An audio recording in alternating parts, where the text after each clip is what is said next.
Assalamualaikum warahmatullahi wabarakatuh. Nah, saya Yulita Safitri dengan Amanda Anindya kali ini akan menjelaskan tentang audit forensik. Jadi tonton videonya sampai habis ya.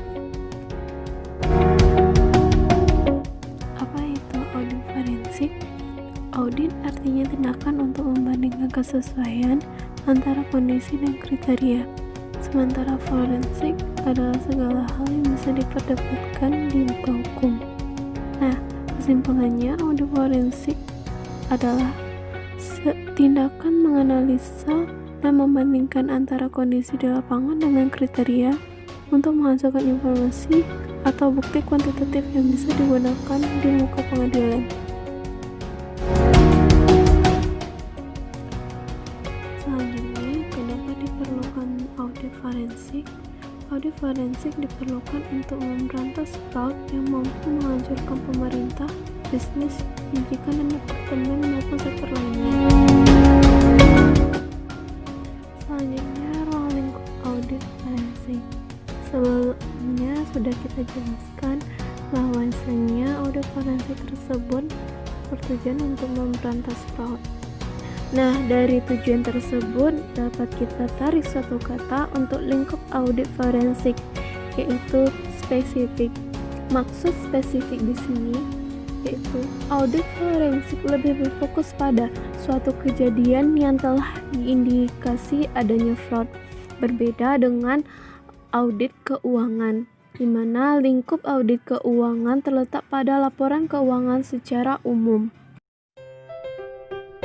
Nah, kita sekarang masuk kepada atribut, standar, dan kode etik forensik. Atribut seorang akuntan forensik. Pertama, menghindari pengumpulan fakta dan data yang melebihan secara prematur. Kedua, identifikasi lebih dahulu siapa pelakunya. Ketiga, fraud auditor harus mampu membuktikan niat pelaku melakukan kecurangan. Keempat, seorang auditor harus kreatif, berpikir seperti pelaku fraud, jangan dapat ditebak. Keenam, auditor harus tahu bahwa banyak kecurangan dilakukan dengan persekongkolan. Dan ketujuh adalah dalam memilih strategi untuk menemukan kecurangan dalam investigasi proaktif.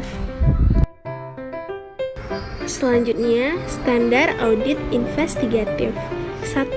Seluruh investigasi harus dilandasi praktik terbaik yang diakui. Kedua, kumpulkan bukti-bukti dengan prinsip kehati-hatian sehingga bukti tadi dapat diterima di pengadilan.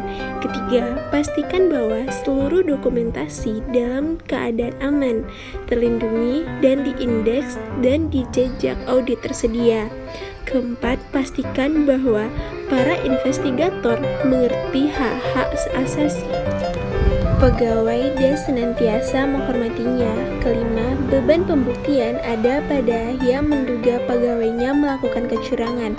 Keenam, cakup seluruh substansi investigasi. Dan yang ketujuh, liput seluruh tahapan kunci dalam proses investigasi.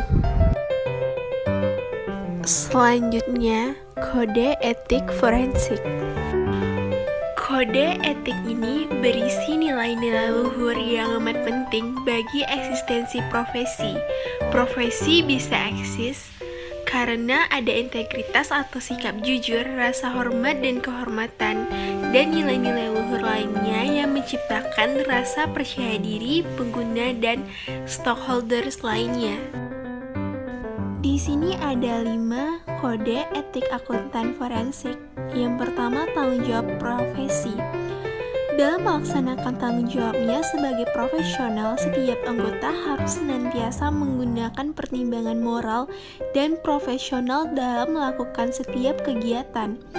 Kedua, kepentingan publik. Setiap anggota berkewajiban untuk senantiasa bertindak dalam kerangka pelayanan kepada publik. Ketiga, integritas. Setiap anggota harus memenuhi tanggung jawab profesionalnya dengan integritas setinggi mungkin. Keempat, kerahasiaan. Setiap anggota harus menghormati kerahasiaan informasi yang diperoleh.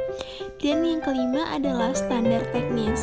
Setiap anggota harus melaksanakan jasa profesionalnya sesuai dengan standar teknis dan standar profesional yang relevan. Tatanan kelembagaan. Undang-Undang 45 menyebutkan lembaga negara atau lembaga penyelenggara negara baik di tingkat pusat maupun di daerah. Di tingkat pusat kita melihat beberapa kelompok kelembagaan. Pertama, kelompok lembaga yang mencerminkan perwakilan rakyat. Kedua adalah presiden dan wakil presiden yang mewakili kekuasaan pemerintahan negara. Ketiga, kelompok yang mewakili kekuasaan kehakiman dilakukan oleh Mahkamah Agung dan badan peradilan yang berada di bawahnya. Ketiga, kelompok tersebut adalah merupakan perwujudan konsep trias politika dalam ketatanegaraan. Badan Pemeriksa Keuangan atau biasa disebut dengan BPK tidak merupakan bagian kekuasaan tersebut. Lembaga semacam BPK lebih dikenal dalam sistem ketatanegaraan negara demokrasi. Nama generik untuk lembaga ini adalah Supreme Audit Institution atau disebut dengan SAI. SAI adalah lembaga nasional yang bertanggung jawab untuk mengaudit penerimaan dan belanja pemerintah. Tujuan utama SAI ini adalah mengawasi pengelolaan keuangan negara dan menjaga kredibilitas pelaporan keuangan negara. Nah, sekian dulu untuk video presentasi kali ini. Apabila ada kekurangan saya mohon maaf. Wassalamualaikum warahmatullahi wabarakatuh.